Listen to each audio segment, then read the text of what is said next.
Hello, today we will be discussing on how to position our patient for a left Rhese. First, we will need to do our patient preparation, which includes going to go get our patient from the waiting room. We will need to introduce ourselves, state that we are going to be taking their images, and ask our patient for their full name and date of birth, while simultaneously checking their wristband to confirm their identity. If needed, we will also need to ask our patients about their last menstrual period.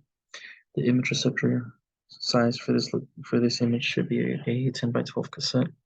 The image receptor orientation should be portrait or landscape mode. Our image receptor location should be the wall buggy or the table buggy, depending on what the patient can and can't do. Our SID for this image should be a 40 inches or 100 centimeters. Our patient positioning for this image will be that our patient should be either erect and standing at the wall buggy or prone on the table buggy. We will need to ensure that our patient removes any metal, plastic, or any removable objects. Our part position for this will be that our patient can be erect or prone with the MSP perpendicular to the image receptor. Adjusting the patient's cheek, chin, and nose all touching the table or wall buggy will be vital, as well as positioning the patient's head should be also rotated approximately 37 degrees toward the affected side. Our central ray location for this should be approximately 1 inch superior of the top of the ear, as well as 1 inch in posterior or midpoint of the downside orbit. Our central angulation for this should be approximately perpendicular to the image receptor. Our collimated field size for this should be that the collimation of this should be no smaller than 3-inch square all the way around. We could potentially move it up to 5 inches around if needed, but 3 would be most ideal.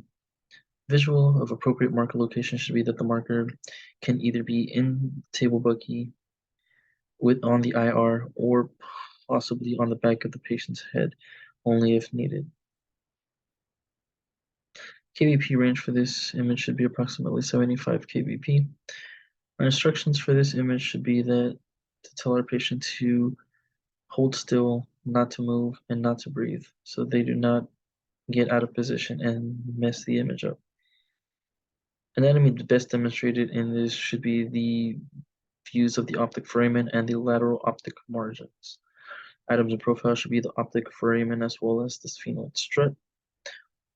Pathologies best demonstrated in this should be abnormalities of the optic foramen. That is how we set up our patient for a left Rhese.